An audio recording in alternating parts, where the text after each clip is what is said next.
Ang amoy ng bagong timplang kape at ang marahang ugong ng lumang bentilador sa kisame ito ang mundong ginagalawan ni Lyra Sandoval.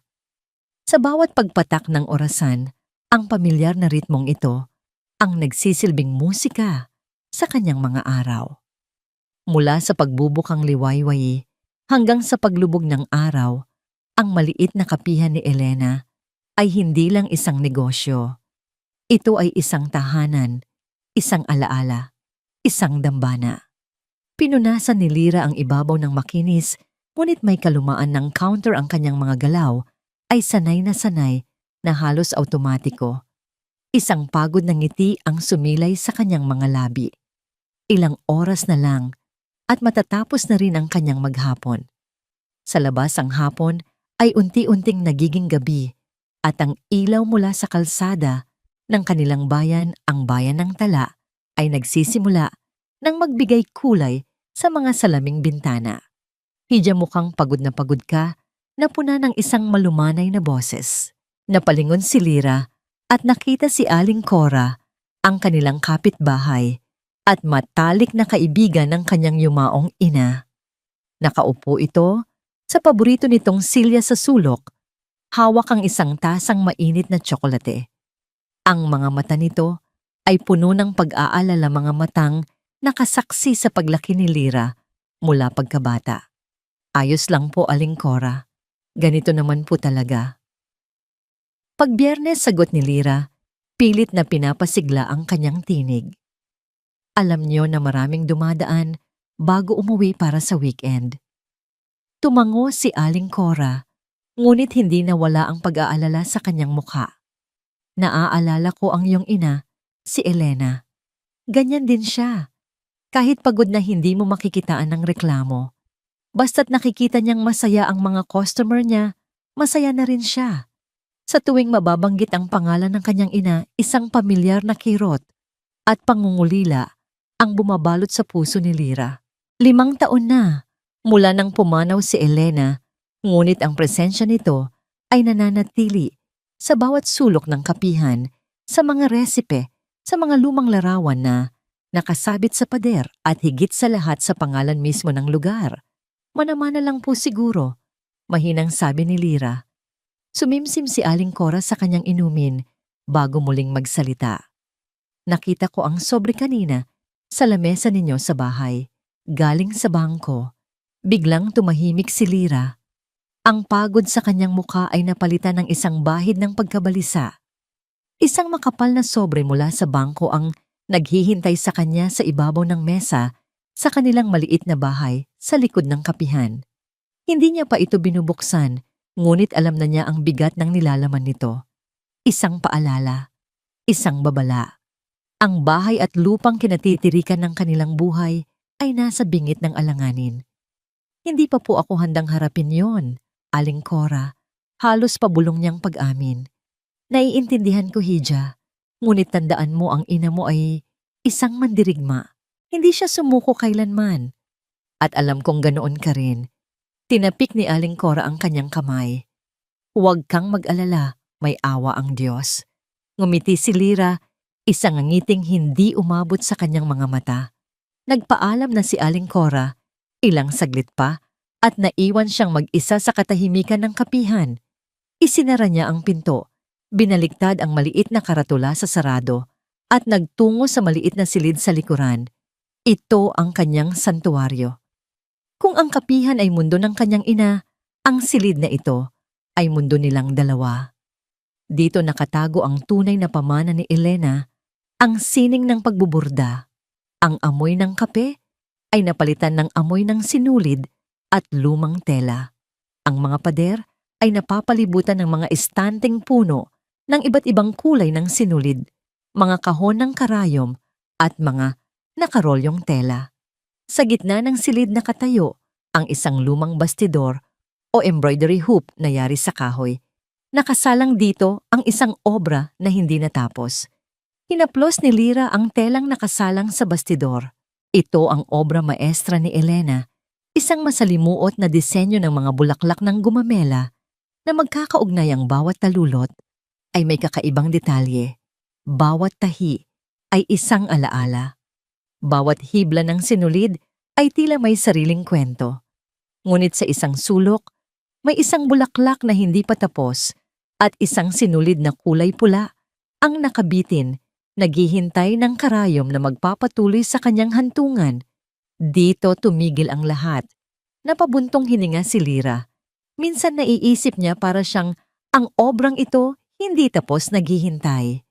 Ang pangarap niyang magkaroon ng sariling art shop para sa mga gawa ng ina ay nananatiling pangarap na tabunan ng pangangailangang magpatakbo ng kapihan para mabuhay. Ang pagbebenta ng mga burda ng kanyang ina ay hindi sapat para bayaran ang mga utang na naipon. Ang bahay na ito, ang huling alaala ng kanyang ina, ay maaaring mawala sa kanila. Habang abala siya sa kanyang malalim na pag-iisip, isang tunog ang pumutol sa katahimikan. Hindi ang karaniwang tunog ng mga sasakyan sa labas. Ito ay isang marahan, halos walang ingay na paghinto ng isang sasakyan. Sinundan ito ng marahang pagsara ng pinto. Dahil sa kuryosidad, sumilip si Lyra sa siwang ng kurtina ng bintana sa likod. Kumunot ang kanyang noo. Isang makintab at kulay itim na kotse ang nakaparada sa tapat ng kanyang kapihan. Hindi ito karaniwang sasakyan na nakikita sa kanilang bayan. Masyadong bago, masyadong mahal, masyadong malinis. At kasabay noon narinig niya ang tunog na halos hindi na niya napapansin sa araw-araw. Ang maliit na kampanilya sa pinto ng kapihan. Ting, napabalikwas siya. Sarado na po kami, sigaw niya mula sa likod, medyo naiinis dahil hindi niya naisipang ilak ang pinto. Walang sumagot. Nag-aalangan man lumabas siya mula sa kanyang santuaryo. At doon sa gitna ng kanyang maliit at payak na kapihan, nakatayo ang isang lalaki. Ang presensya nito ay tila napakabigat para sa espasyo. Nakasuot ito ng isang perpektong pagkakatahing business suit na kulay abo. Ang kintab ng sapatos nito ay sumasalamin sa malamlam na ilaw ng kapihan. Mas mahal pa siguro ang suot nito kaysa sa kinikita niya sa loob ng isang taon. Ang kanyang tindig ay nagpapahiwatig ng kapangyarihan at katahimikan. Ang kanyang buhok ay may mga bahid na ng puti sa may sentido, ngunit ang kanyang mukha ay matalim at seryoso. Inilibot nito ang tingin sa buong kapihan, mula sa mga lumang silya, sa mga kupas na larawan hanggang sa counter na pinaglumaan na ng panahon. Ang kanyang mga mata, na kulay madilim na kape, ay tila sinusuri ang bawat detalye, walang emosyon, malamig. Para bang isang hari ang naligaw sa dampa ng isang alipin. Nagkatitigan sila. Si Lyra na may bakas pa ng pagod at amoy ng sinulid at ang lalaki na dala ang amoy ng pera at kapangyarihan mula sa isang mundong hindi niya kailanman makikilala. Sa sandaling iyon, hindi pa alam ni Lyra na ang pagtunog ng maliit na kampanilya ay hindi lang hudyat ng pagdating ng isang customer. Ito ang hudyat ng pagbabago ng lahat. Nabitawan ni Lyra ang basahang hawak niya. Tumama ito sa sahig na may mahinang tunog, ngunit sa katahimikan ng kapihan, ito'y umalingaw-ngaw na parang isang sigaw. Ang lalaki sa kanyang harapan ay hindi gumalaw. Tila hindi nito napansin ang kanyang pagkabigla o marahil wala itong pakialam. Pasensya na po, narinig ni Lyra ang sariling nagsalita. Ang boses niya ay tila nanggagaling sa malayo. Sarado na po kami. Hindi ngumiti ang lalaki. Hindi rin ito nagpakita ng anumang pagkainis. Ang kanyang mga mata ay nanatiling malamig. Tila ba ang karatula sa pinto ay isang maliit na detalye lamang na hindi karapat-dapat sa kanyang atensyon. Isang tasang kape, sabi niya. Ang boses ay mahinahon ngunit may bigat ng isang utos. Black. May kung anong puwersa ang nagtulak kay Lyra na sumunod. Siguro ay ang sanay na niyang pagiging serbidora. O siguro ay ang awtoridad sa tinig ng lalaki. Walang salitang lumabas sa kanyang bibig. Tumango na lamang siya at naglakad patungo sa coffee machine. Nanginginig ng bahagya ang kanyang mga kamay habang sinasalin niya ang mainit na tubig sa mga giniling na butil ng kape. Ang ugong ng makina na karaniwang nagbibigay sa kanya ng kapanatagan ay tila nagpapalakas lamang sa tensyon sa pagitan nilang dalawa. Inilapag niya ang tasa sa counter. Ang itim na likido ay umuusok naglalabas ng pamilyar na amoy na ngayon ay tila nabahira ng hiwaga. Hindi siya pinansin ng lalaki. Kinuha nito ang tasa at naglakad patungo sa isang mesa sa tabi ng bintana. Umupo ito nang nakatalikod sa kanya. Nakatitig lamang ito sa labas sa kadiliman ng gabi sa bayan ng tala na para bang may hinahanap sa mga anino. Mabilis niyang inubos ang kape. Ilang sandali lang tumayo na siya at bumalik sa counter. Inilabas niya ang isang makapal at itim na leather wallet. Ang simpleng kilos na yon ay nagpakita ng yaman, ang klase ng yaman na hindi pa nakikita ni Lyra nang malapitan. Habang kinukuha niya ang 1,000 pisong papel, mula sa pitaka bahagya siyang natigilan at sa isang kisap mata, may isang maliit na bagay na dumulas mula sa pagitan ng mga salaping papel. Hindi ito gumawa ng ingay. Isang piraso ng nakatuping tela ang marahang lumapag sa sahig na kahoy. Ay sir, automatikong sabi ni Lyra at yumuko siya upang pulutin ito. Nang mahawakan ng kanyang mga daliri, ang tela, isang kuryente, ang tila gumapang sa kanyang buong katawan. Seda, malambot, makinis at mamahalin. Ngunit hindi ang tela ang nagpatigil sa kanyang paghinga.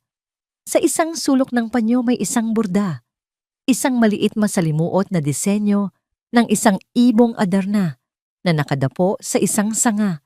Ang mga balahibo nito ay gawa sa pinaghalong sinulid na ginto at pilak.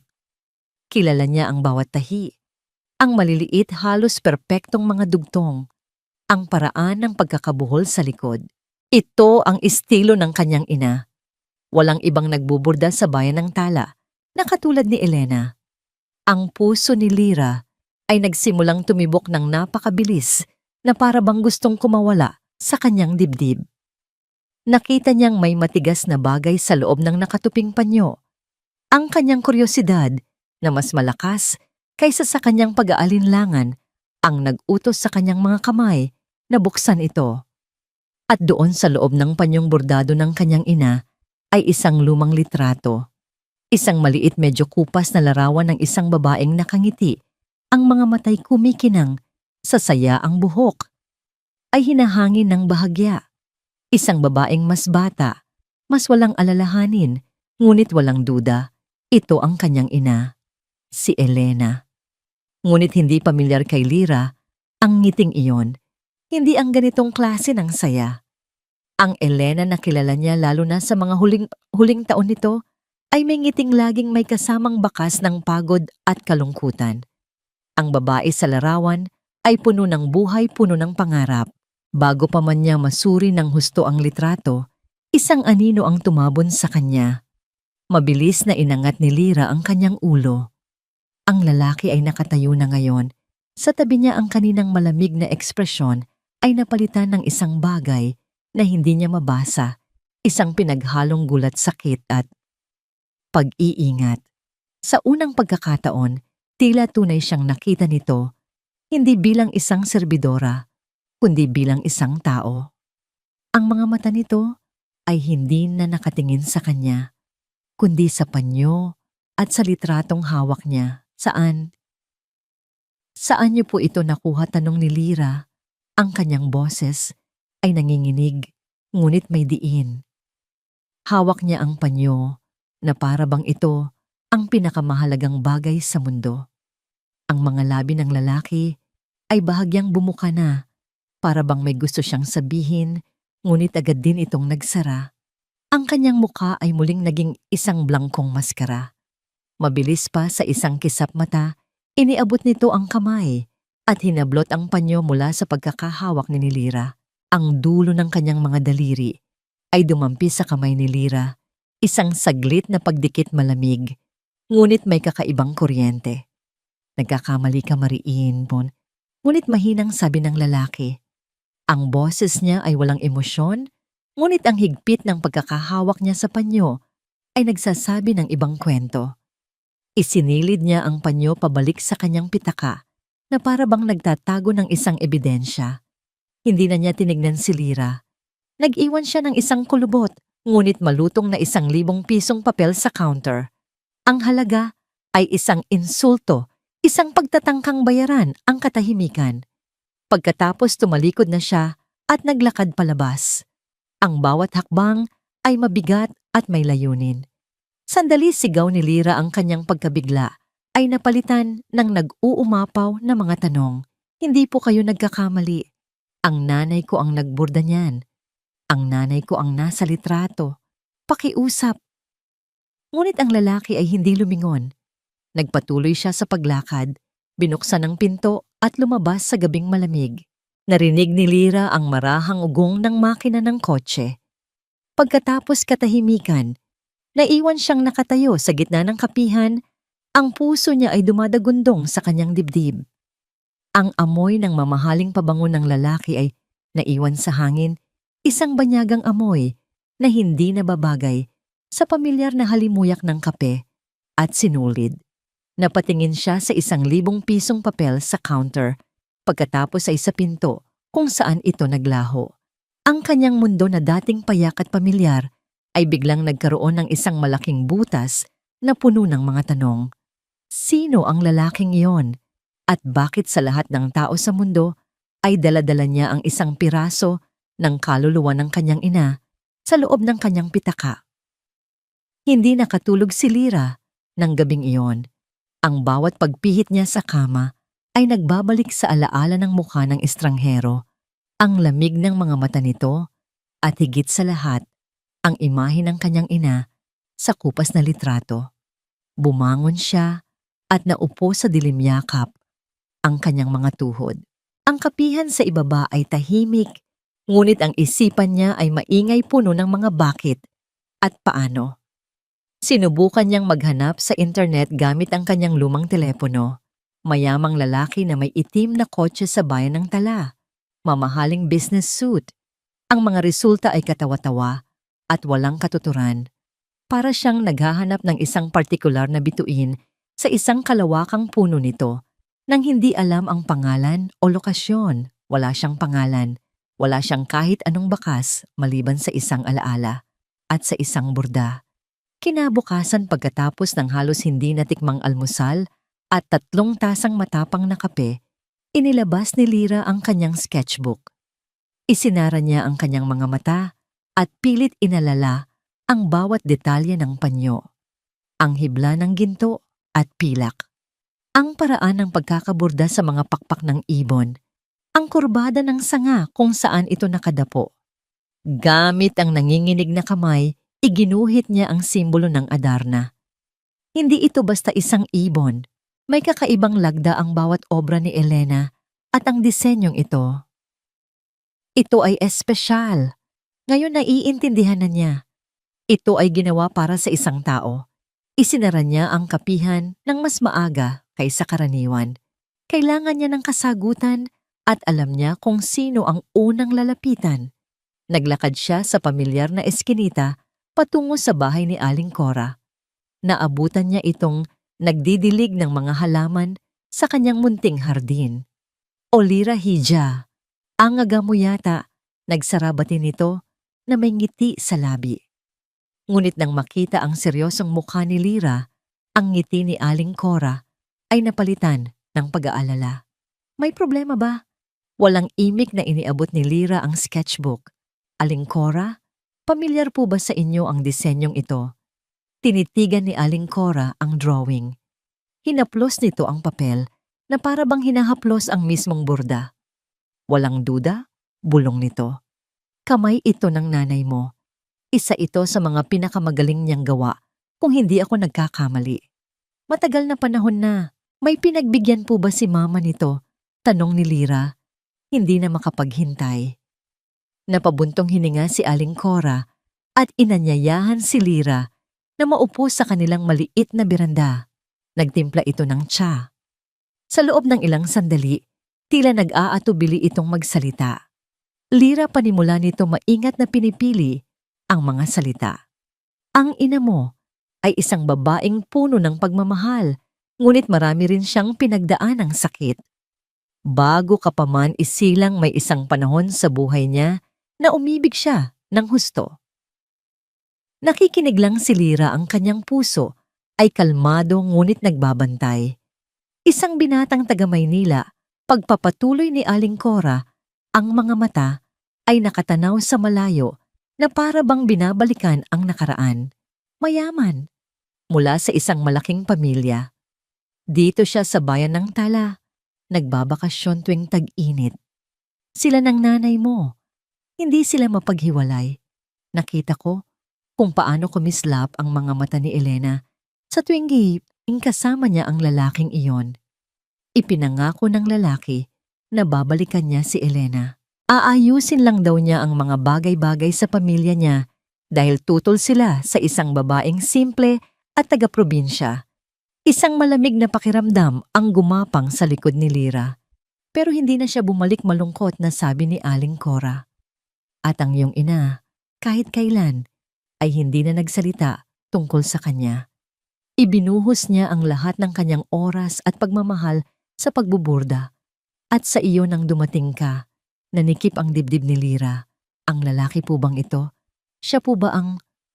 Hindi niya matapos ang tanong. Umiling si Aling Cora. Hindi ko alam, Hija. Hindi ko kailanman nakita ang mukha niya ng malapitan. At hindi rin sinabi sa akin ni Elena kung sino ang iyong ama. Iginagalang ko ang kanyang katahimikan. Tumingin muli si Aling Cora sa drawing. Pero ang Adarna na ito ang simbolo ng pangako nila sa isa't isa. Iyon ang sabi sa akin noon ni Elena. Isang pangako ng pagbabalik, katahimikan. Ang mga hibla ng kahapon ay unti-unting nagiging isang masalimuot na kwento sa isipan ni Lyra. Hindi ko po kilala ang simbolo bilang sagisag ng isang pamilya, pag-amin ni Aling Cora. Ngunit, may isang tao sa bayan na maaaring makatulong sa'yo. Muling sumigla ang kanyang boses. Si Ginoong Mateo yung guro sa high school. Mahilig yon sa mga lumang simbolo at kasaysayan ng mga pamilya dito sa atin. Baka sakaling may alam siya. Isang bagong pangalan, isang bagong pag-asa. Nagpasalamat si Lyra kay Aling Cora at naglakad pa uwi. Hawak niya ang sketchbook na para bang ito ang mapa patungo sa isang nakatagong kayamanan o sa isang katotohanang maaring magpabago sa lahat. Hindi na ito tungkol sa isang panyo at isang litrato lamang. Ito ay tungkol sa isang pangakong napako, isang pag-ibig na nawala, at isang ina na naglihim hanggang sa kanyang huling hininga. At si Lyra na nakatayo sa dulo ng hiblang iniwan ng nakaraan ay desididong hilahin ito kahit ano pa ang kanyang matagpuan sa kabilang dulo. Hahanapin niya si Mateo. Ang lokal na mataas na paaralan ng bayan ng Tala ay isang lumang gusaling gawa sa matitibay na kahoy, pininturahan ng puti at berde at napapalibutan ng malalaking puno ng akasya. Sa hapon ng paligid ay napupuno ng ingay ng mga kabataang nag-uuwian, ngunit nang dumating si Lyra, tanging ang huni na lamang ng mga kuliglig at ang marahang pagaspas ng mga dahon ang maririnig. May kaunting kaba sa kanyang dibdib. Hindi niya alam kung ano ang aasahan o kung ang pagpunta niya rito ay magbubunga ng kahit ano. Natanong niya sa gwardiya kung saan matatagpuan si Ginoong Mateo. Itinuro siya nito sa isang maliit na silid sa dulo ng pasilyo na may nakasulat sa pinto, Faculty ng Araling Panlipunan. Kumatok siya ng 3 beses ang tunog. Ay tila napakalakas sa katahimikan ng lugar. Bumukas ang pinto at isang lalaking may katamtamang taas, nakasalamin at may magulo, ngunit malinis na buhok ang sumilip. Ang kanyang mga mata ay matalino at puno ng kuryosidad. Mukhang nasa mga huling taon ng kanyang 20s. Magandang hapon, bati nito. Isang magiliw na ngiti ang sumilay sa kanyang mga labi. Anong maitutulong ko sa'yo? Kayo po ba si Ginoong Mateo, tanong ni Lyra? Bahagyang nahihiya. Ako nga, sagot niya. Pero Mateo na lang. Maupo ka. Ang opisina ni Mateo ay maliit at masikip, ngunit sa paraang komportable. Ang mga pader ay natatakpan ng mga estanteng puno ng mga libro tungkol sa kasaysayan ng Pilipinas, antropolohiya, at mga lumang alamat. Ang kanyang mesa ay puno ng mga papel, mga lumang mapa, at ilang artipakto na mukhang hinukay mula sa lupa. Malinaw na ito ay mundo ng isang taong nabubuhay sa mga kwento ng nakaraan. Ako po si Lyra Sandoval. Mula po sa kapihan ni Elena, pagpapakilala niya. Sinabi po sa akin ni Aling Cora na baka matulungan niyo ako. Tumango si Mateo, kinikilala ang pangalan. Oo. Ang kapihan na may pinakamasarap na ensaymada sa buong bayan. Palagi akong bumibili doon. Ang iyong ina? Si Ginang Elena. Isa siyang tunay na alagad ng sining. Ang papuri sa kanyang ina ay nagbigay ng kaunting kapanatagan kay Lyra. Pakiramdam niya ay nasa tamang lugar siya. Dahan-dahan inilabas niya ang kanyang sketchbook at ipinatong ito sa ibabaw ng nag-iisang malinis na espasyo sa mesa ni Mateo. Mayroon po akong isang simbolo na sana'y matulungan ninyong kilalanin, sabi ni Lyra. Nang makita ni Mateo ang iginuhit na Adarna, ang kanyang ekspresyon ay agad na nagbago. Ang magiliw na kuryosidad ay napalitan ng matalas na interes ng isang scholar. Kinuha niya ang sketchbook at tinitigan ito ng malapitan. Hinubad niya ang kanyang salamin, pinunasan at isinuot muli na para bang hindi siya makapaniwala sa kanyang nakikita. Kamangha-mangha bulong niya.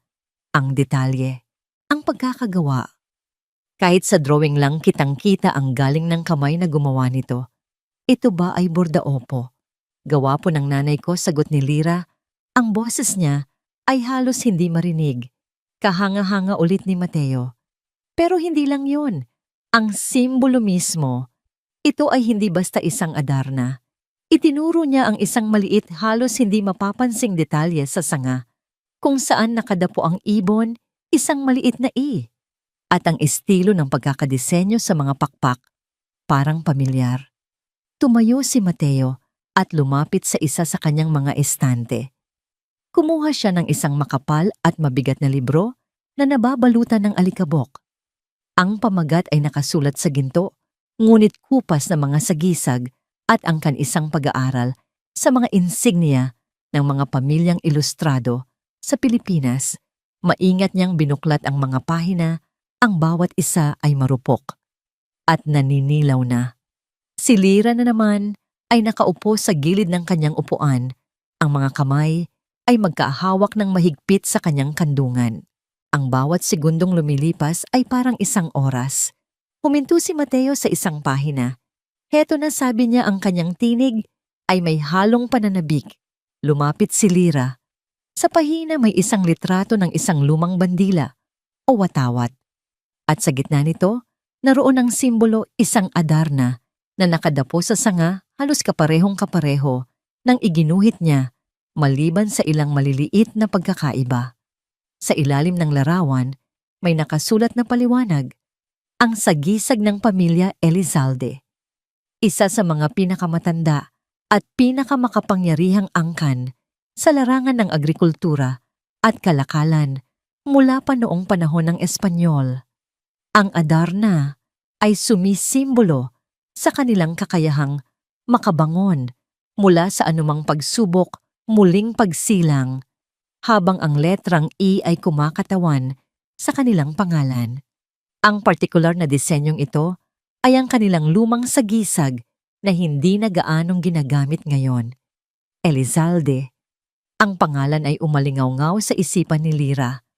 Pamilyar ito, ngunit hindi niya matukoy kung saan niya narinig ang mga Elizalde.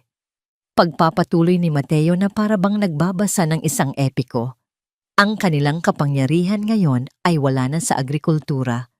Real estate, telecommunications, global investments. Isa sila sa mga haligi ng ekonomiya ng bansa. Isang imperyo. Kinuha ni Mateo ang kanyang laptop at mabilis na nag-type. Kung ang lalaking nakita mo ay may daladalang ganito, malamang ay isa siyang Elizalde. Ilang sandali lang iniharap niya ang screen kay Lyra. Sa screen ay isang corporate website. Sa itaas nakalagay ang pangalan ng kumpanya sa malalaking titik, Elizalde Holdings Inc. At sa ibaba nito sa ilalim ng Board of Directors ay may isang larawan. Isang larawan ng isang lalaking nakasuot ng business suit, may mga bahid ng puti sa kanyang buhok at may mga matang seryoso malamig at tila tumatagos. Ang lalaki, mula sa kapihan, napatakip si Lyra sa kanyang bibig. Ang hininga niya ay tila naipit sa kanyang lalamunan. Sa ilalim ng larawan nakasulat ang pangalan at titulo nito, Ramon Elizalde, President and Chief Executive Officer. Biglang luminaw ang lahat, ngunit kasabay nito, lalong naging komplikado. Ang estranghero ay hindi lang basta isang mayamang lalaki. Siya si Ramon Elizalde, ang taga-Maynila na umibig sa kanyang ina. Ang CEO ng isang naglalakihang korporasyon. Ang taong nangako, ngunit hindi bumalik. Ang mundo ni Lyra ay biglang lumiit at lumawak ng sabay. Lumiit dahil ang hiwaga ay may pangalan na. Lumawak dahil sa napakalaking agwat sa pagitan ng kanyang maliit na kapihan sa bayan ng Tala at ng nagtataasang gusali ng Elizalde Holdings sa Makati. Diyos ko, ang tanging salitang lumabas sa kanyang mga labi. Napansin ni Mateo ang pamumutla ni Lyra. Lyra, ayos ka lang ba? Tanong niya. Ang kanyang boses ay puno ng pag-aalala. Sino ba ang lalaking ito sa'yo? Umiling si Lyra, hindi makapagsalita. Paano niya ipapaliwanag ang isang bagay na siya mismo ay hindi pa lubos na naiintindihan? Ang lalaking ito, ang may-ari ng panyo ng litrato ng nakaraan ng kanyang ina. At marahil ay may-ari rin ng isang bahagi ng kanyang pagkatao na hindi niya kailanman nakilala. Ang paglalakad ni Lyra, pauwi mula sa paaralan ay malabo at tila automatiko. Ang mga pamilyar na tanawin ng bayan ng Tala, ang mga lumang bahay na bato, ang mga nagtitinda ng kakanin sa kanto, ang mga batang naghahabulan, ay tila mga anino lamang sa gilid ng kanyang paningin. Ang tanging malinaw sa kanyang isipan ay ang pangalan Ramon Elizalde at ang imahe ng mukha nito sa screen ng laptop ni Mateo na nakatitig sa kanyang malamig at makapangyarihan. Pagdating niya sa kapihan, dumiretso siya sa likod sa kanyang santuwaryo ng mga sinulid at tela. Hindi niya binuksan ang ilaw. Sa halip na upo siya sa dilim, sa harap ng hindi natapos na obra maestra ng kanyang ina. Ang sinag ng papalubog na araw na tumatagos sa maliit na bintana, ang tanging nagbibigay liwanag sa silid, isang imperyo. Iyon ang salitang paulit-ulit na umiikot sa kanyang isipan. Paano nagkaroon ng kaugnayan ng kanyang simpleng ina, isang magbuburda, mula sa isang maliit na bayan, sa isang lalaking nagmamay-ari ng isang imperyo? Ang kwento ni Aling Cora tungkol sa isang binatang mayaman ay totoo pala. Ngunit ang katotohanan ay mas malaki, mas nakakatakot at mas malayo kaysa sa kanyang inaakala. Ang lahat ng pira-pirasong impormasyon ay nagsimulang magkabuhol-buhol ang panyo ang litrato, ang pangakong napako ang pagkawala, at ang lalaking biglang lumitaw pagkatapos ng napakaraming taon. Isang tanong ang namuo sa kanyang puso. Isang tanong na mas masakit kaysa sa iba. Bakit ngayon lang? Ano ang ginagawa ni Ramon Elizalde sa kanyang maliit na kapihan? Nagkataon lang ba o sinadya? Kung sinadya, bakit? Para ba siyang isang multo na bumalik upang bawiin ang isang bagay na naiwan? O isang maniningil ng utang na matagal nang nakalimutan? Isang pakiramdam ng kawalan ng kapangyarihan ang bumalot sa kanya. Sino siya kumpara kay Ramon Elizalde? Siya ay isang hamak na serbidora, isang tagapagmana ng isang kapihan na nalulubog sa utang. Si Ramon Elizalde ay isang pangalan sa mga balita, isang puwersa sa mundo ng negosyo. Anong laban niya? Kung susubukan niyang harapin ito, para lang siyang isang langgam na sumusubok umakyat sa isang dambuhalang gusali. Napapikit siya. Sa kanyang isipan nakita niya ang mukha ng kanyang ina, hindi ang masayang mukha sa litrato, kundi ang mukhang pagod, ngunit palaging may ngiti para sa kanya. Ang mga kamay nitong magaspang na, Sa kaiisip ng karayom ngunit laging malambing kapag hinahaplos ang kanyang buhok. Ang kanyang ina ay lumaban mag-isa. Pinalaki siya nito ng mag-isa. Hinarap nito ang lahat ng pagsubok nang walang anumang tulong mula sa lalaking iyon. Biglang napalitan ng determinasyon ang kanyang kawalan ng pag-asa. Hindi ito tungkol sa pera o kapangyarihan. Ito ay tungkol sa katotohanan. Utang niya ito sa kanyang ina. Utang niya ito sa sarili niya. Kinabukasan habang nag-aayos siya sa kapihan, biglang tumunog ang kanyang telepono. Isang hindi pamilyar na numero. Nag-atubili siyang sagutin, ngunit sa huli, pinindot din niya ang berdeng buton. "Hello, si Lyra Sandoval po ba ito?" Tanong ng isang boses sa kabilang linya. "Ito ay si Mateo." "Mateo, napatawag ka Lyra, pasensya na sa abala. May naalala lang ako kagabi," sabi niya. May halong pananabik sa kanyang boses. Ang Elizalde Holdings, mayroon silang foundation. Ang Elizalde Arts Foundation. At nagkataon, mayroon silang gaganaping isang malaking event sa susunod na linggo. Isang art auction para sa mga piling bisita. Gaganapin sa kanilang main building sa Makati. Natahimik si Lyra. Ang puso niya ay nagsimulang tumibok ng mas mabilis. Naisip ko lang, baka ito na ang pagkakataon mo pagpapatuloy ni Mateo. Kung gusto mo siyang makausap, tiyak na nandoon siya. Pero, paano ka makakapasok eksklusibo ang event na yon? Doon nagsimulang mabuo ang isang plano sa isipan ni Lyra. Isang plano na mapangahas, halos imposible, ngunit sa tingin niya ay ang tanging paraan. "Mateo, salamat," sabi ni Lyra. Ang kanyang boses ay mas matatag na ngayon. "Salamat sa impormasyon, malaking tulong yan." Pagkatapos ng tawag muli, siyang pumasok sa kanyang santuaryo. Tinitigan niya ang obra maestra ng kanyang ina, ang hindi natapos na bulaklak ng gumamela. Ito na. Ito ang kanyang magiging imbitasyon. Hindi siya papasok bilang isang galit na babae na naghahanap ng kasagutan. Papasok siya bilang isang alagad ng sining dala ang pamana ng isa pang alagad ng sining. Sa sumunod na mga araw ang buhay ni Lyra ay nagkaroon ng bagong focus. Sa umaga pinapatakbo niya ang kapihan naglilingkod sa mga customer nang may pilit na ngiti.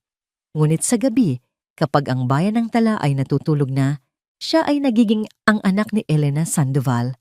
Maingat niyang inalis ang obra mula sa lumang bastidor. Nilinis niya ito, inayos ang mga hibla ng sinulid. Inilagay niya ito sa isang malinis at magandang portfolio case na hiniram pa niya. Habang ginagawa niya ito, isang matinding pagtatalo ang nagaganap sa kanyang kalooban. Tama ba ito, tanong ng isang bahagi ng kanyang isipan? Gugustuhin ba ni Mama na gamitin mo ang kanyang sining para dito? Para harapin ang lalaking nanakit sa kanya? Isang alaala ang biglang sumagi sa kanyang isipan. Isang hapon ilang taon na ang nakalipas habang tinuturuan siya ng kanyang ina na magboda. "Anak," sabi ni Elena, "ang bawat tahi ay parang isang salita. Ang isang obra ay isang kwento. Huwag kang matakot na isalaysay ang kwento mo kahit gaano pa ito kasakit o kasaya." Napangiti si Lyra. "Hindi ko ito ginagamit." "Ma," sagot niya sa kanyang isipan, "ipinagpapatuloy ko lang ang kwento. Ang kwento nating dalawa." Nag-empake siya ng isang maliit na bag. Isang damit na disente na naitago niya para sa mga espesyal na okasyon. Ang kanyang naipong pera na halos hindi sapat para sa pamasahe papuntang Maynila at pabalik. At ang pinakamahalaga sa lahat, ang portfolio case na naglalaman ng obra maestra. Sa bisperas ng kanyang pag-alis, dumaan siya sa puntod ng kanyang ina. Nilinis niya ito at nag-alay ng mga sariwang bulaklak ng gumamela. Mabulong niya sa hangin. "Hindi ko po alam kung saan ako dadalhin nito. Natatakot po ako. Pero kailangan ko pong malaman ang katotohanan. Para sa inyo. Para sa akin." Tumayo siya, hinaplos ang malamig na lapida. Sa kanyang pag-alis sa sementeryo, hindi na siya ang Lyra na puno ng alinlangan. Ang kanyang mga hakbang ay may bigat, may determinasyon. Dala niya hindi lang ang isang piraso ng tela at sinulid. Dala niya ang lakas ng sining at ang hindi natapos na kwento ng kanyang ina. At haharapin niya ang Maynila. Haharapin niya ang imperyo ng Elizalde, hindi para makipag-away, kundi para magtanong. Kilala po ba ninyo ang gumawa nito? Iyon ang mga salitang paulit-ulit niyang sinasanay sa kanyang isipan. Simple, direkta. Isang tanong na hindi maaaring sagutin ng isang simpleng nagkakamali ka. Ang biyahe papuntang Maynila ay isang paglalakbay patungo sa ibang mundo. Ang payapang tanawin ng mga bukirin at lawa ng bayan ng Tala ay unti-unting napalitan ng magulong tanawin ng mga gusali trapiko at hindi mabilang na mga tao. Para kay Lyra, na bihirang lumabas ng kanyang bayan, ang ingay at bilis ng syudad ay nakakabingi at nakakalula. Hawak niya ng mahigpit ang kanyang bag at ang portfolio case na parabang ang mga ito ang kanyang tanging angkla sa isang rumaragasang dagat. Nang bumaba siya sa terminal, ang bigat ng hangin ng syudad ay tila dumagan sa kanyang balikat. Sumakay siya ng taxi papuntang Makati. Habang papalapit sila, ang mga gusali ay lalong tumataas mga dambuhalang tore ng bakal at salamin na tila umabot sa mga ulap. Ang Elizalde Tower ang pinakamataas at pinakakilala sa lahat. Tumingala si Lyra rito mula sa bintana ng taxi. Ang tuktok nito ay halos hindi na makita. Dito nagahari ang lalaking nagmamay-ari ng nakaraan ng kanyang ina. Nakarating siya ng maaga. Nagpalipas muna siya ng oras sa isang maliit na parke sa tapat ng gusali pinapanood. Ang mga taong naglalakad, mga lalaking nakasuot ng mamahaling suit, mga babaeng may dalang mga signature bag. Bawat isa ay may tiyak na lakad, may tiyak na pupuntahan. Pakiramdam ni Lyra ay isa siyang dayuhan, isang multo mula sa ibang panahon. Nang magsimula ng dumilim, huminga siya ng malalim at tumayo. Inayos niya ang kanyang simpleng itim na bestida, ang pinakamatinong damit na meron siya. Naglakad siya patawid ng kalsada, ang kanyang puso ay dumadagundong sa bawat hakbang. Ang labi ng Elizalde Tower ay mas malaki at mas marangya pa kaysa sa kanyang inaasahan. Ang sahig ay gawa sa kumikinang na marmol, may isang dambuhalang chandelier na nakabitin sa gitna at ang mga pader ay pinalamutian ng mga modernong pinta na tiyak na nagkakahalaga ng higit pa sa kanyang bahay at lupa. May mga gwardiya sa lahat ng dako. Isang mahabang pulang alpombra ang nakalatag patungo sa isang set ng mga elevator kung saan isang babaeng nakauniporme ang sumusuri sa mga imbitasyon. Ito na bulong ni Lyra sa sarili. Walang atrasan.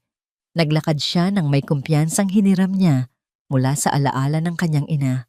Habang papalapit siya sa babae, ang lahat ng mga posibleng mangyari ay sumagi sa kanyang isipan, ang pagpapalabas sa kanya, ang pagtawanan, ang pagtawag ng gwardiya. Ngunit isinantabi niya ang mga takot na yon. Magandang gabi po, bati niya sa babae, pilit na pinapakalma ang kanyang boses. Mayroon po akong ipapakitang obra para sa auction. Tumingin sa kanya ang babae mula ulo hanggang paa. Ang mga mata nito ay bahagyang naniningkit sinusuri.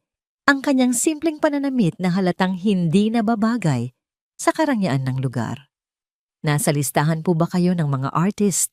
Ma'am, tanong nito. Ang tono ay propesyonal, ngunit may bahid ng pagdududa. Hindi po.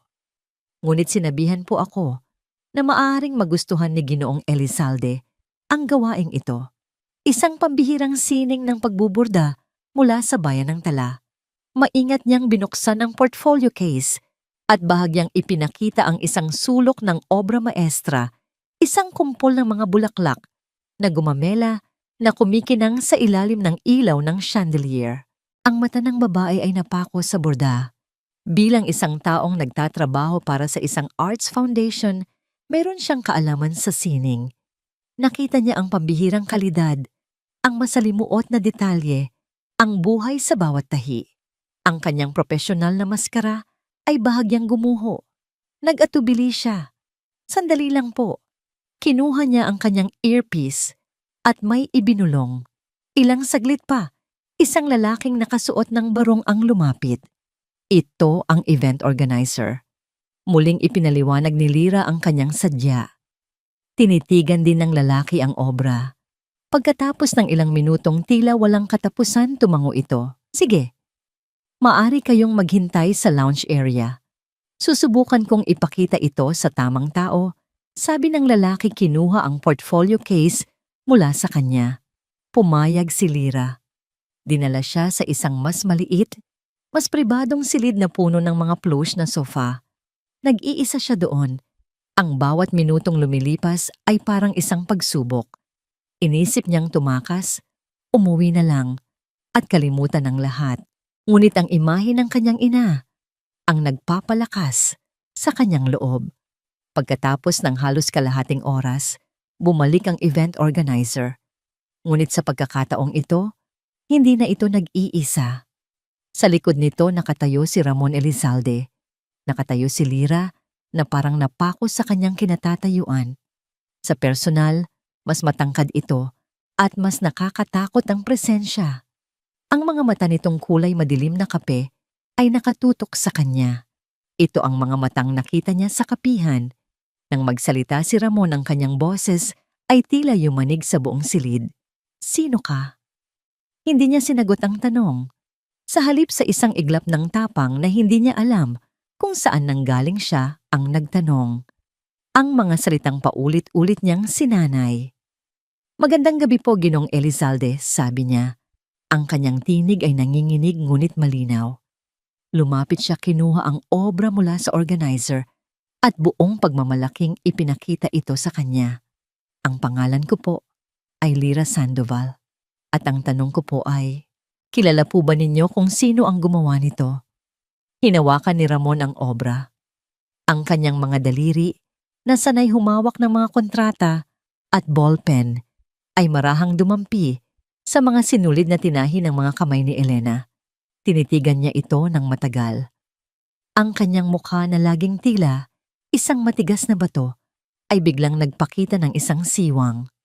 Isang siwang na naglalaman ng isang bagyo ng mga emosyon, gulat, bigati, panghihinayang, at isang bagay na mas malalim, isang sakit na itinago sa loob ng napakaraming taon. Ang kanyang paghinga ay bahagyang nagbago.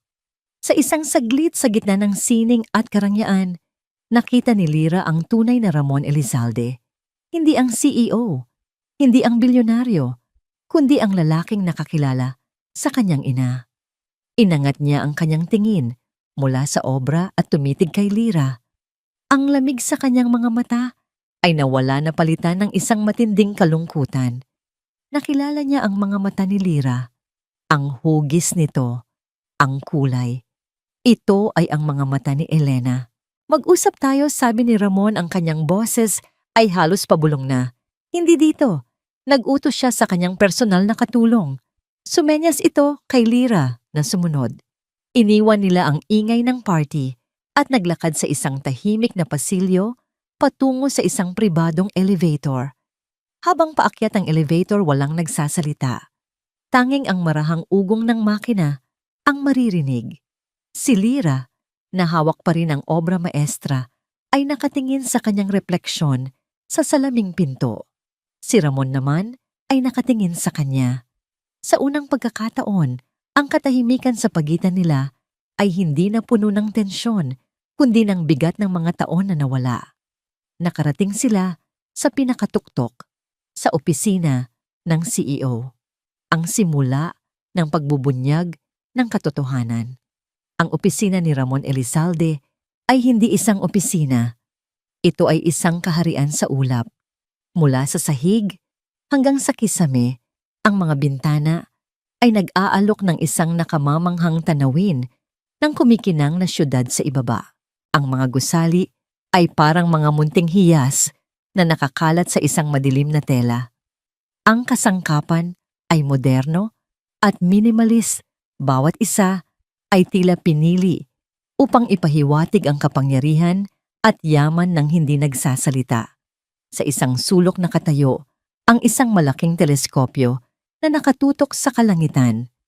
Isinara ng katulong ni Ramon ang pinto sa kanilang likuran at ang tunog nito ay tila isang selyo na naghihiwalay sa kanila mula sa buong mundo.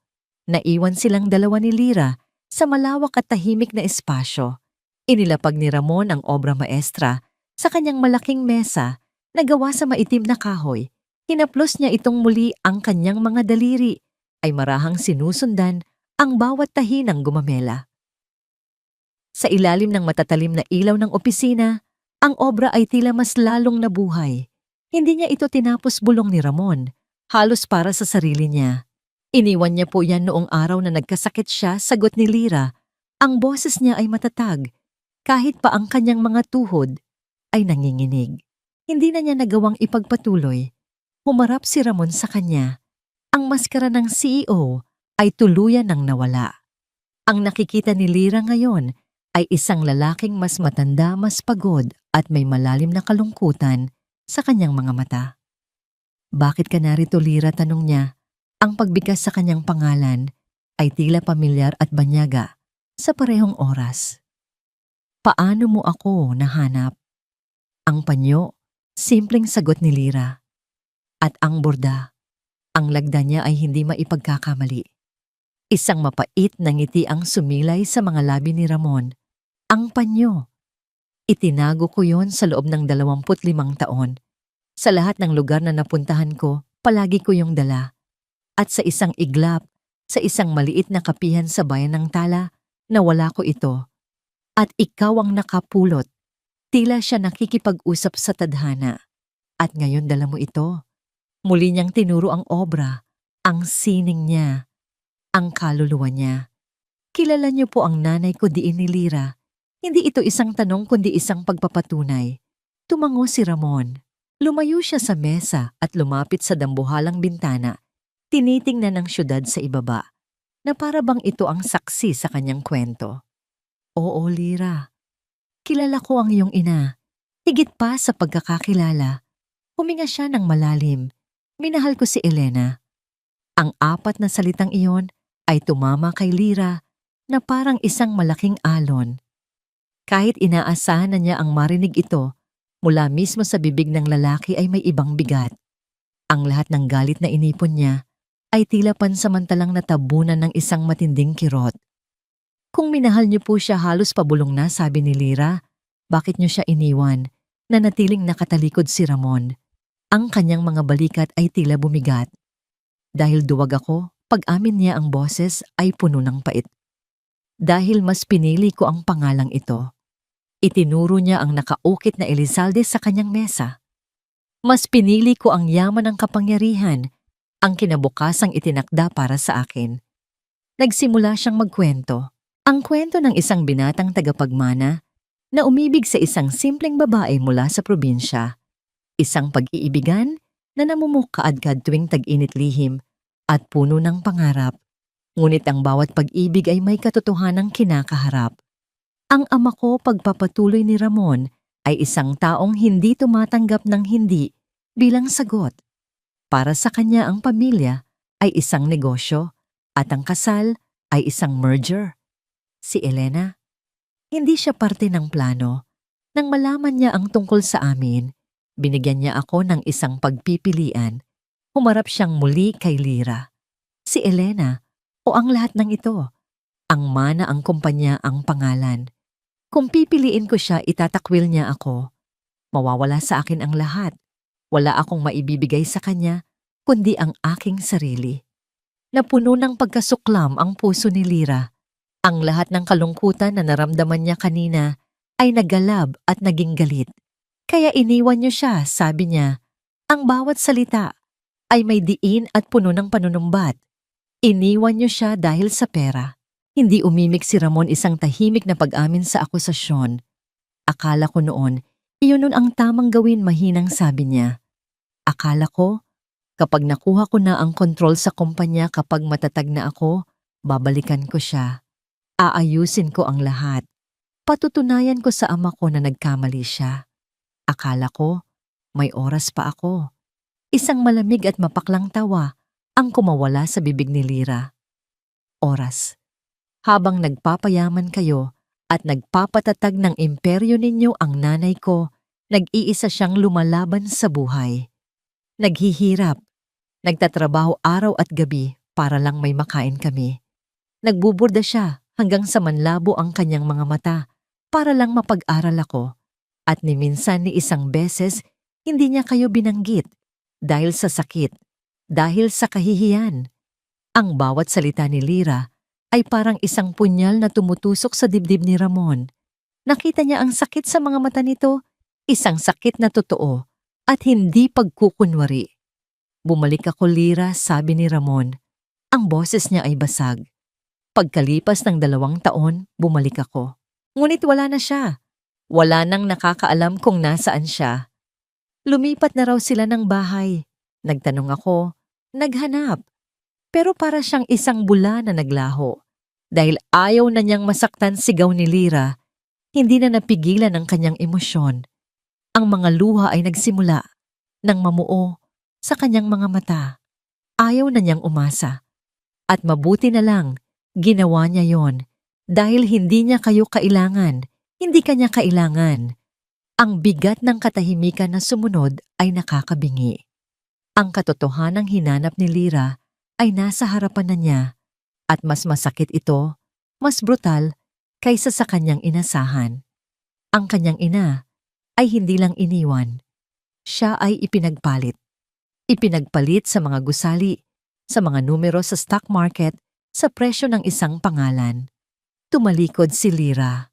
Hindi na niya kayang manatili pa sa silid na yon, sa kahariang yon na itinayo mula sa durog na puso ng kanyang ina. Kailangan niya ng hangin, kailangan niyang lumayo. Tapos na po ang usapan natin, sabi niya. Ang kanyang likod ay nakaharap pa rin kay Ramon. Hinawakan niya ang pinto. Lyra, sandali, tawag ni Ramon. Ang boses niya ay puno ng pagsusumamo. Hindi siya lumingon. Binuksan niya ang pinto at lumabas. Naglakad siya palayo, ang kanyang mga hakbang ay mabilis at tiyak. Iniwan niya sa mesa ang obra maestra. Ang hindi natapos na kwento. Dahil sa sandaling iyon, ayaw na niyang malaman kung ano ang susunod na kabanata. Ang sakit ay sapat na. Ang biyahe pabalik sa bayan ng Tala ay isang malaking blangko sa isipan ni Lyra. Hindi niya matandaan kung paano siya nakasakay ng bus o kung paano niya nahanap ang daan pauwi. Ang kanyang katawan ay gumagalaw, ngunit ang kanyang diwa ay naiwan sa tuktok ng Elizalde Tower kasama ang mga salitang umalingaw-ngaw sa kanyang pandinig, iniwan mo siya dahil sa pera. Pagdating niya sa kanyang bayan gabi na, ang pamilyar na katahimikan ay hindi nagdulot ng kapanatagan, bagkus ay nagpalala lamang sa ingay sa kanyang isipan. Isinara niya ang pinto ng kapihan at dumiretso sa kanilang maliit na bahay. Ang sobre mula sa bangko ay naroon pa rin sa mesa, isang tahimik na paalala ng isa pang problema na kailangan niyang harapin. Ngunit sa sandaling iyon, wala itong bigat kumpara sa bigat na pasan-pasan ng kanyang puso. Ang galit na naramdaman niya sa opisina ni Ramon ay unti-unting napalitan ng isang malalim at matinding kalungkutan. Isang kalungkutan para sa kanyang ina. Isang kalungkutan para sa buhay na hindi nito naranasan, para sa pag-ibig na ipinagkait dito. Pumasok siya sa silid tulugan ng kanyang ina, isang lugar na bihira na niyang pasukin mula nang ito'y pumanaw. Ang amoy ni Elena, isang pinaghalong amoy ng baby powder at sinulid ay naroon pa rin. Binuksan niya ang lumang aparador na gawa sa nara. Nandoon ang mga damit ni Elena, maingat na nakatupi.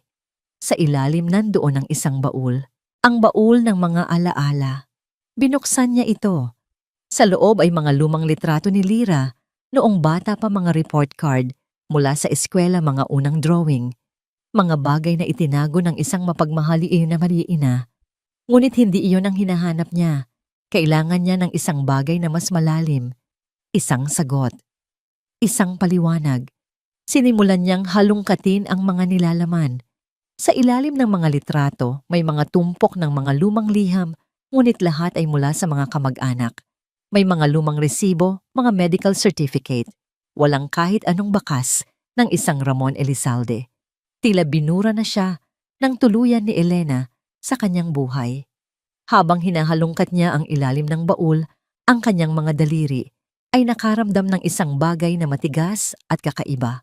Nakatago sa ilalim ng sapin ng baul, isang maliit patag na kahon na nababalutan ng pelus na kulay bughaw kupas na at medyo marupok na ang mga gilid. Napatigil si Lyra. Ang kanyang paghinga ay tila huminto. Maingat niyang inangat ang kahon. Magaan ito, ngunit pakiramdam niya ay napakabigat. Dahan-dahan niyang binuksan ang takip. Sa loob sa ibabaw ng isang piraso ng satin na dating puti, ngunit ngayoy kulay krema na ay nakahimlay ang isang simpleng kwintas na pilak. Manipis ang kadena nito at meron itong isang maliit at bilog na palawit o pendant. Hindi ito kumikinang. Ito ay luma na. Kinuha niya ito. Sa harap ng pendant, mayroong 3 salitang nakaukit sa eleganteng sulat kamay patawad. Pag-ibig. Simula. Binaliktad niya ang pendant. Sa likod may isang maliit na kawit. Nang buksan niya ito pala ay isang locket. At sa loob, may 2 bagay. Sa isang panig, may isang napakaliit na larawan. Mas maliit pa sa isang selyo. Isang lalaking nakangiti, mas bata ang buhok ay mas makapal, ngunit walang duda ang mga matang iyon, ang hugis ng panga. Si Ramon Elizalde. Sa kabilang panig may isang maliit na piraso ng papel na nakatupi ng napakaingat. Ginamit ni Lyra ang dulo ng kanyang kuko upang buksan ito. Ang papel ay marupok na. Nakasulat dito sa pamilyar na sulat kamay ng kanyang ina, ang isang maikling pangungusap mula sa iyong ama. Itinago ko para sa iyo. Parang isang malakas na kulog ang tumama kay Lyra. Ang hangin ay tila nawala sa kanyang mga baga. Nabitawan niya ang kwintas at tumama ito sa sahig na may mahinang kalansing. Mula sa iyong ama. Mula sa iyong ama. Iyong ama. Ang mga salitang yon ay umikot-ikot sa kanyang isipan, paulit-ulit hanggang sa wala na siyang ibang marinig. Hindi lang pala siya ang binatang umibig sa kanyang ina. Hindi lang siya ang lalaking nang iwan. Siya ang kanyang ama. Ang katotohanan ito ay mas mabigat, mas nakakagimbal kaysa sa lahat ng kanyang natuklasan. Ang galit, ang pagkasuklamang kalungkutan, lahat ay naghalo-halo at naging isang malaking alon ng pagkalito. Bakit itinago ito ng kanyang ina? Bakit hindi nito sinabi? Ang lahat ng taon na lumaki siyang walang kinikilalang ama. Ang lahat ng tanong na hindi nasagot. Ang lahat ng pighati. Lahat ay dahil sa isang lihim na itinago sa isang maliit na locket. Napaupo siya sa sahig na kasandal sa baul. Ang kanyang mga balikat ay nagsimulang manginig.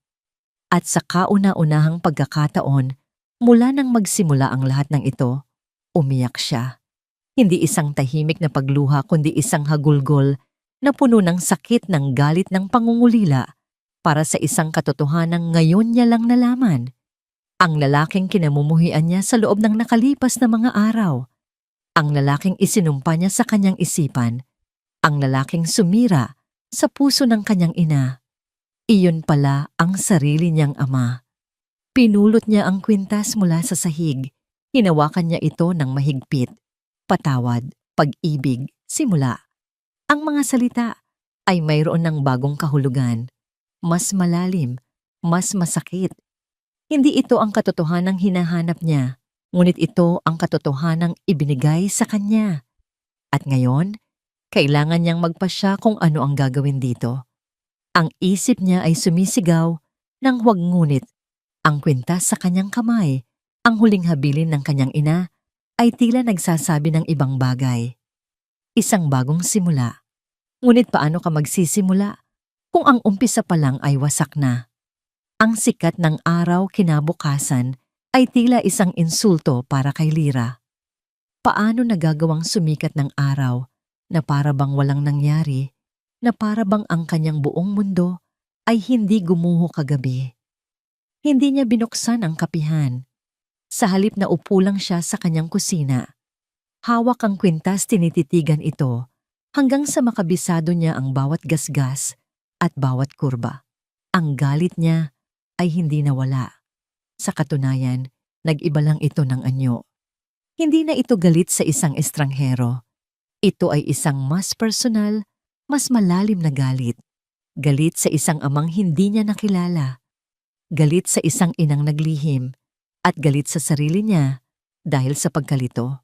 Ngunit sa ilalim ng lahat ng galit na yon, merong isang bagay pa. Isang katanungan. Isang maliit nanginginig na tanong na kailangan niyang masagot. Alam ba niya? Alam ba ni Ramon Elizalde na meron siyang anak? Sa tanong na yon, alam ni Lyra ang kailangan niyang gawin. Hindi pa tapos ang lahat. Mayroon pang isang kabanata na kailangang isulat. Naglakbay siyang muli pabalik sa Maynila. Ngunit sa pagkakataong ito, iba na ang kanyang tindig. Wala na ang takot at pag-aalinlangan ng isang probinsyana. Ang kanyang mga hakbang ay may bigat ng isang taong may dalang katotohanan. Hindi na siya dumaan sa mahabang proseso sa lobby. Dumiretso siya sa front desk, ang kanyang mga mata ay matalim at nakapokus. Kailangan kong makausap si Ginoong Ramon Elizalde. Sabi niya, ang kanyang boses ay kalmado, ngunit hindi matitinag.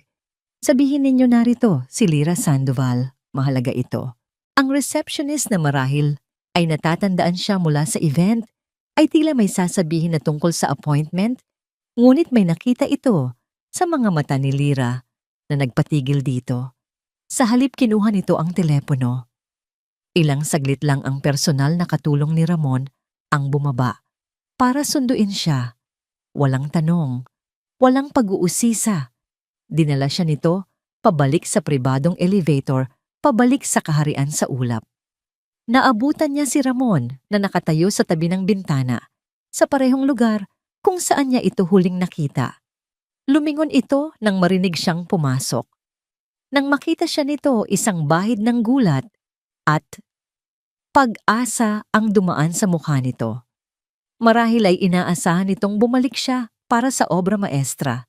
Ngunit hindi iyon ang dala ni Lyra. Naglakad siya patungo sa malaking mesa. Walang salita. Dahan-dahan niyang inilapag ang kwintas na pilak sa makintab na kahoy.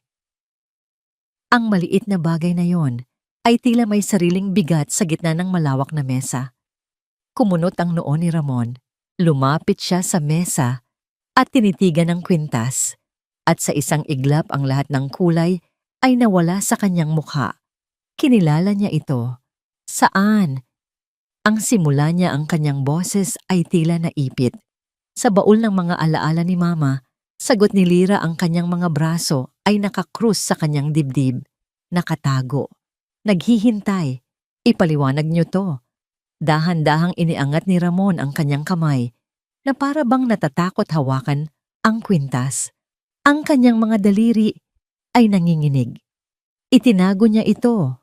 Bulong niya ang mga mata ay hindi maalis sa laket. Pagkatapos ng lahat, itinago niya ito.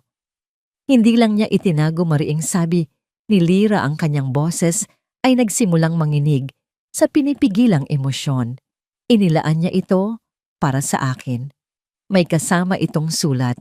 Isang sulat na nagsasabing, galing ito sa aking ama. Ang huling dalawang salita ay binitiwan niya na parang mga bato. Napaatras si Ramon na para bang sinampal. Napasandal siya sa kanyang mesa, ang kanyang mga binti ay tila ng hina. Ang kanyang mukha ay isang pinaghalong pagkalito, sakit at isang realisasyon na napakatindi.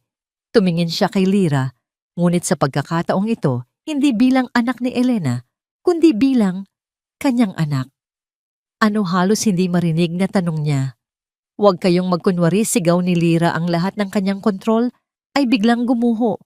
Alam niyo, hindi ba iniwan niyo siya? Iniwan niyo kaming dalawa. Hindi mabilis na sagot ni Ramon, ang kanyang boses ay biglang naging malakas at desperado. Hindi ko alam.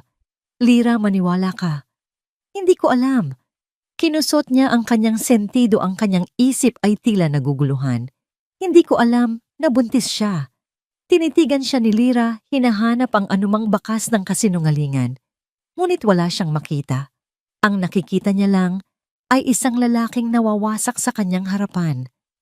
Kung nalaman ko lang, pagpapatuloy ni Ramon ang kanyang boses ay basag na. Diyos ko, kung nalaman ko lang na may anak ako, na may anak tayo, lahat sana ay nag-iba. Hinding-hindi ko kayo iiwan, pero iniwan niyo pa rin siya, giit ni Lyra. Kaya hindi niyo nalaman dahil mas pinili niyo ang pera. Isang pagkakamali, yon sigaw ni Ramon, ang kanyang pagsisisi ay sumasabog na. Ang pinakamalaking pagkakamali ng buhay ko, akala ko babalikan ko siya. Pero nang bumalik ako, wala na siya. Tiniyak niyang hindi ko siya mahahanap. Tiniyak niyang hindi niya ako kakailanganin. Huminto siya at isang masakit na katotohanan ang dumaan sa kanyang mga mata. At tiniyak niyang, hindi ko malalaman ang tungkol sa'yo. Natahimik si Lyra. Ang paliwanag ay simple, ngunit napakasakit. Itinago siya ng kanyang ina. Itinago siya bilang proteksyon. Proteksyon mula sa sakit, mula sa pamilyang tumanggi sa kanila, mula sa isang amang pumili ng yaman kaysa sa pag-ibig.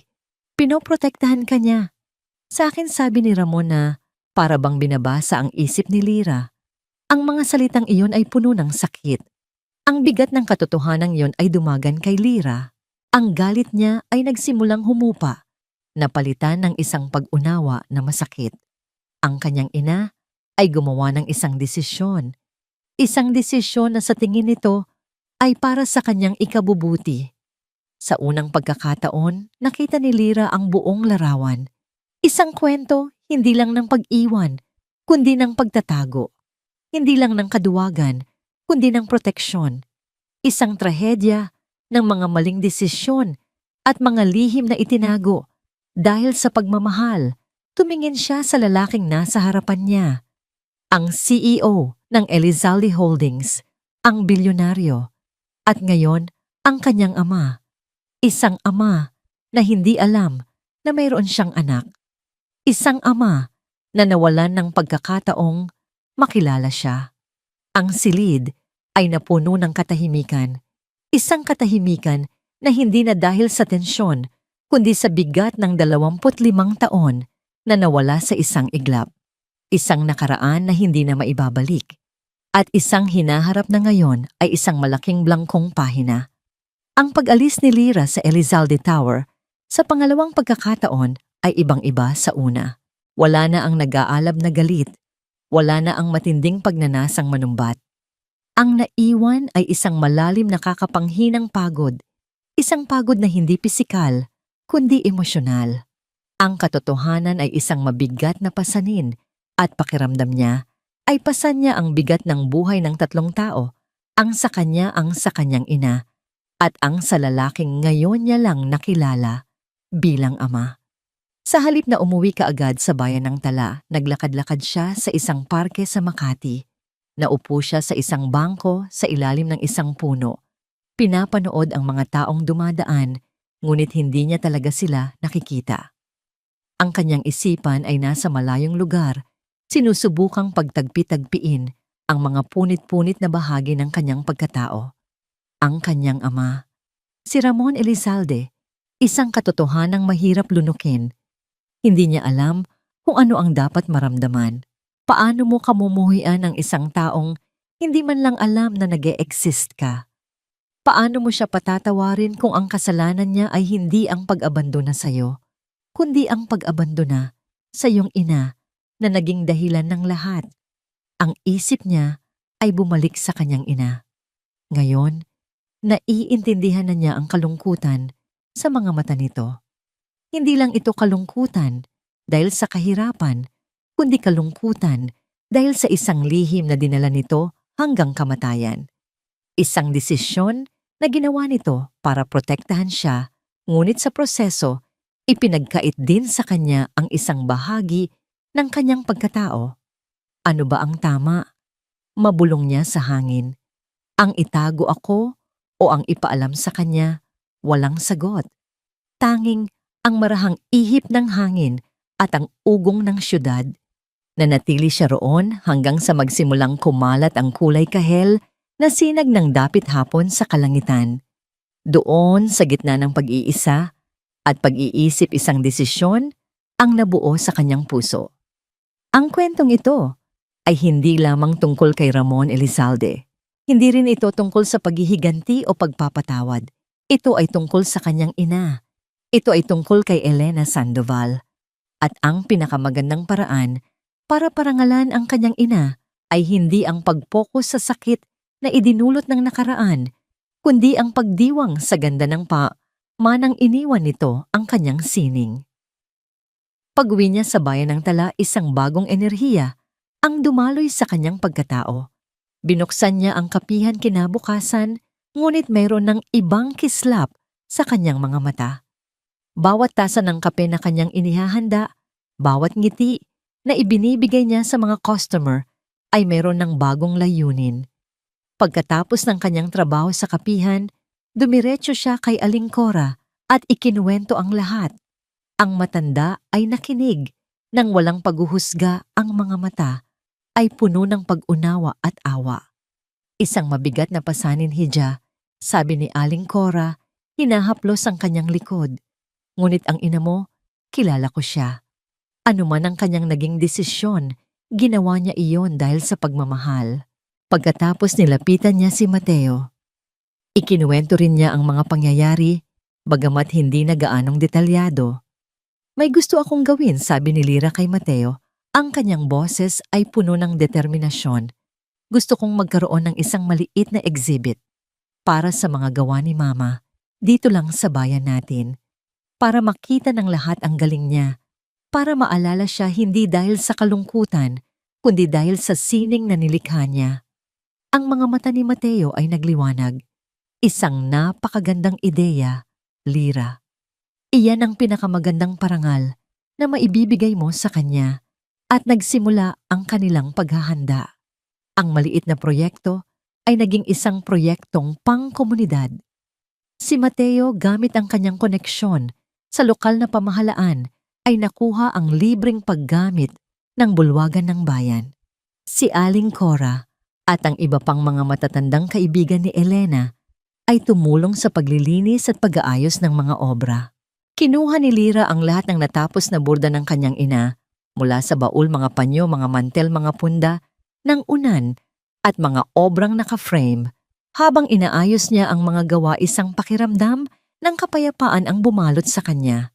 Bawat piraso ay may kwento. Bawat tahi ay isang alaala. Nakikita niya ang pagmamahal at dedikasyon na ibinuhos ng kanyang ina sa bawat isa. Ito ang tunay na Elena Sandoval, isang artist, isang ina, isang babaeng may pambihirang talento. Iniwasan muna ni Lira ang anumang komunikasyon mula kay Ramon. May mga ilang tawag sa kanyang telepono mula sa isang hindi rehistradong numero mula sa Maynila, ngunit hindi niya ito sinasagot. Kailangan niya ng espasyo. Kailangan niyang pagalingin ang sarili niyang sugat sa sarili niyang paraan, sa sarili niyang panahon. Ang paghahanda para sa exhibit ang naging kanyang therapy. Sa pagtahi sa mga punit na alaala ng nakaraan, hindi niya namamalayan na tinatahi rin niya ang mga punit na bahagi ng kanyang puso. Natagpuan niya ang kanyang lakas, hindi sa paghaharap sa kanyang ama, kundi sa pagyakap sa pamana ng kanyang ina. Nakatakda ang exhibit sa anibersaryo ng kaarawan ni Elena. Isang simpleng pamagat ang kanilang napili. Elena Sandoval, mga hibla ng buhay at pag-ibig. Sa bisperas ng exhibit, habang tinitingnan ni Lira ang nakaayos na bulwagan, isang pakiramdam ng tagumpay ang kanyang naramdaman. Ang obra maestra na iniwan niya sa opisina ni Ramon ay wala doon. Ngunit hindi na yon mahalaga.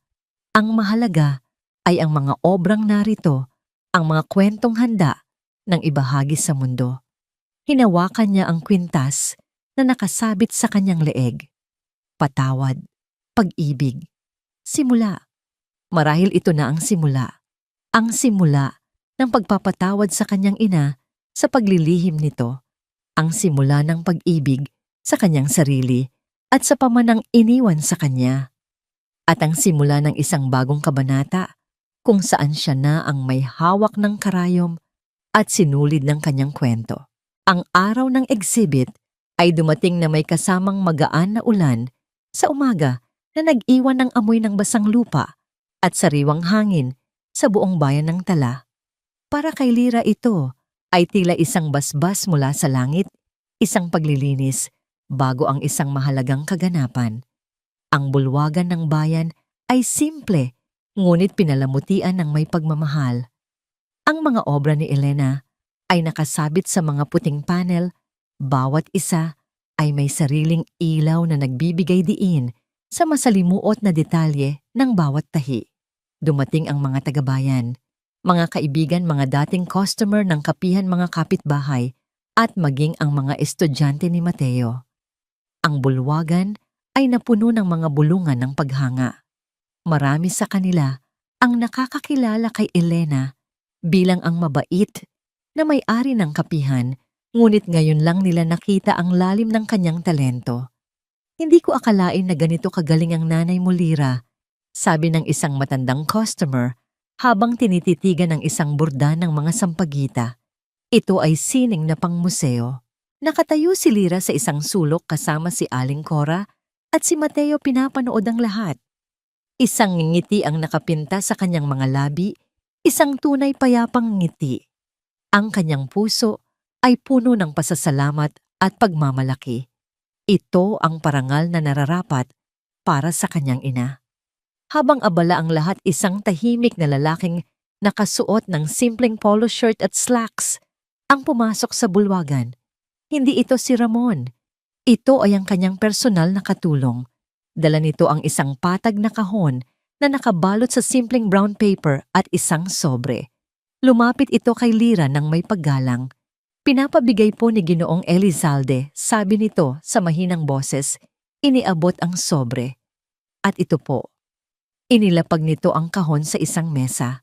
Nag-atubili si Lira. Ang lahat ng mata ay tila napunta sa kanila. Tumangulang siya at kinuha ang sobre. Nagpaalam ang katulong at tahimik na umalis na, para bang isang anino lamang ito. Tumingin si Lira kay Mateo at Aling Cora. Tumango sila na para bang nagsasabing karapatan niyang malaman kung ano ang nasa loob. Lumayo siya ng kaunti mula sa mga tao at binuksan ang sobre. Sa loob, isang sulat kamay ang nakasulat sa isang simpleng stationery, hindi sa opisyal na letterhead ng Elizalde Holdings. Lira. Alam kong walang salita ang sapat para punan ng 25 taon ng katahimikan. Kaya hindi ako hihingi ng tawad dahil ang paghingi ng tawad ay para sa mga pagkakamaling kayang itama. Ang sa akin ay isang pagkakamaling habang buhay kong dadalhin. Ang tanging magagawa ko ngayon ay subukang parangalan ang alaala ng iyong ina sa paraang alam ko. Ang obra maestra niya ay nasa akin pa. Itatago ko ito bilang paalala hindi ng aking pagkawala, kundi ng kanyang pambihirang talento. Karapat-dapat itong makita ng mundo, ngunit sa ngayon, hayaan mo munang maging akin ito, isang piraso ng nakaraan na hindi ko na mababalikan. Hindi ako pumunta ngayon dahil alam kong ang araw na ito ay para sa kanya at para sa iyo, hindi para sa akin. Ang presensya ko ay magiging isang anino lamang sa selebrasyon ng kanyang liwanag. Sa halip, gusto kong mag-alok ng isang bagay na hindi para sa iyo, kundi para sa bayan ng Tala, ang lugar na minahal niya at naging tahanan ninyo. Nais kong magtayo ng isang maliit na paggawaan at eskwelahan para sa sining ng pagbuburda na libre para sa lahat ng gustong matuto. Tatawagin itong Elena Sandoval Memorial Workshop. Isang paraan upang ang kanyang sining at pangalan ay manatiling buhay at maipasa sa mga susunod na henerasyon. Walang kondisyon, walang pangalan ng Elizalde na mababanggit. Ito ay para lamang sa kanya. Hindi ko hinihiling na tanggapin mo ito. Ito ay isang alok lamang. Ang desisyon ay nasa iyo. Nasa iyo ang lahat ng desisyon, Lira. Palagi. Sumasa iyo, Ramon, nanginginig ang mga kamay ni Lira habang tinutupi niya ang liham. Walang paghingi ng tawad, walang pagdadahilan. Tanging pagsisisi at isang alok na hindi makasarili. Binuksan niya ang kahon na iniwan sa mesa. Sa loob maingat na nakasalansan ay daan-daang rolyo ng pinakamataas na kalidad na sinulid mula sa iba't ibang bansa, mga set ng mga pinakamahusay na karayom at mga dekalidad na tela ng seda at linen. Isang panimula para sa workshop. Tumingala si Lyra. Ang kanyang mga mata ay napuno ng luha, ngunit hindi ito luha ng sakit. Ito ay luha ng isang komplikadong emosyon, isang pag-unawa, isang paglaya. Hinawakan niya ang kwintas sa kanyang leeg. Patawad, pag-ibig, simula. Marahil hindi pa niya kayang magpatawad ng buo. Marahil ang pag-ibig na nararamdaman niya ay para pa rin sa kanyang ina. Ngunit ang simula, oo, nararamdaman niya ito. Napatingin siya sa pinto ng bulwagan. Isang bukas na pinto kung saan pumapasok ang liwanag ng hapon. Ang hinaharap ay hindi isang tuwid na daan. Ito ay isang serye ng mga bukas na pinto at siya ang pipili kung alin ang kanyang papasukin. Hindi pa niya kayang tawagin siyang ama. Marahil ay hindi na kailanman, ngunit hindi na rin niya siya kinamumuhian. Hindi na niya siya isang estranghero. Siya ay isang bahagi ng kanyang kwento, isang masakit komplikadong bahagi, ngunit isang bahagi pa rin. Ang kwento ay hindi nagtatapos sa isang yakap o sa isang masayang pagsasama. Nagtatapos ito sa isang pagpili. Ang pagpili ni Lyra na yakapin ang kanyang nakaraan, parangalan ng kanyang ina, at humakbang patungo sa hinaharap na siya mismo ang magdidisenyo. Ang workshop ay maaaring itayo. Ang mga alaala ay maaaring manatili. Ang komunikasyon ay maaaring magsimula ng dahan-dahan tulad ng isang maselang pagbuburda. Ang kwento ni Lyra at Ramon ay hindi pa tapos. Sa katunayan ito ay nagsisimula pa lamang. At sa pagkakataong ito, si Lyra na ang may hawak ng karayom. Siya na ang maglalagay ng kulay. Siya na ang magpapasya kung anong disenyo ang kanyang bubuuin. Ang pinto ay nakabukas at sa labas naghihintay ang isang malawak at hindi pa naisusulat na bukas.